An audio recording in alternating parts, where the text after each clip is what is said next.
think the biggest power we all have is to be able to advocate for ourselves.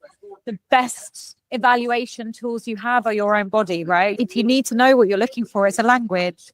So giving millions of women the power to understand their bodies and being able to change a conversation around mental health that moves it away from this, let's all do meditation and we'll all be well, into you have to know what the gradient and the scales are of different mental health conditions without having to be a doctor, so we can advocate for ourselves better, right? So I really believe the future of health technologies in this space is building towards better consumer advocacy, which is definitely the case.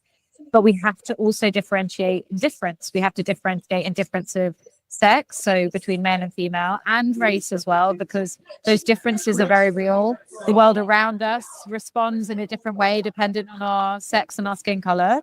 And therefore, if we're really going to truly understand a more holistic viewpoint and a more inclusive health system, we have to be able to build things for those experiences.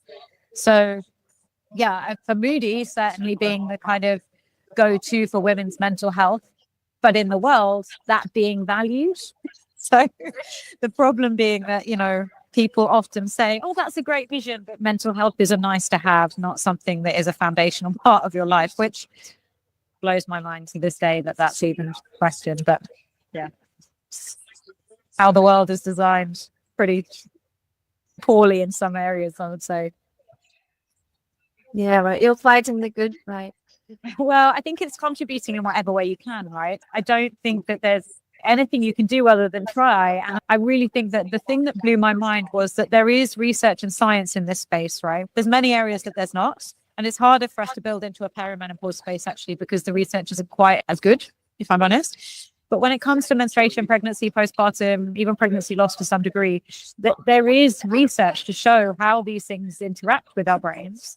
It's just no one's given anyone access to the information. So I think that there's a big shift happening. It just needs to happen faster, to be honest. And that's one of the reasons why we decided to build this as a subscription product for women, because there isn't the funding out there to fund these projects. So we need people to prove that they want it through spending on a subscription at £36, 36 euros, whatever a year, which is not a huge amount of money considering how much a coffee costs nowadays.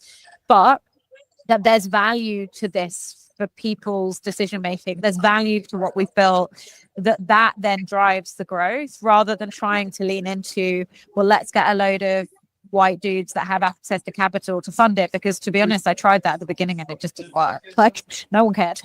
So it's happening. Just maybe could be a bit faster, but yeah, all in the same boat, trying to do the bit.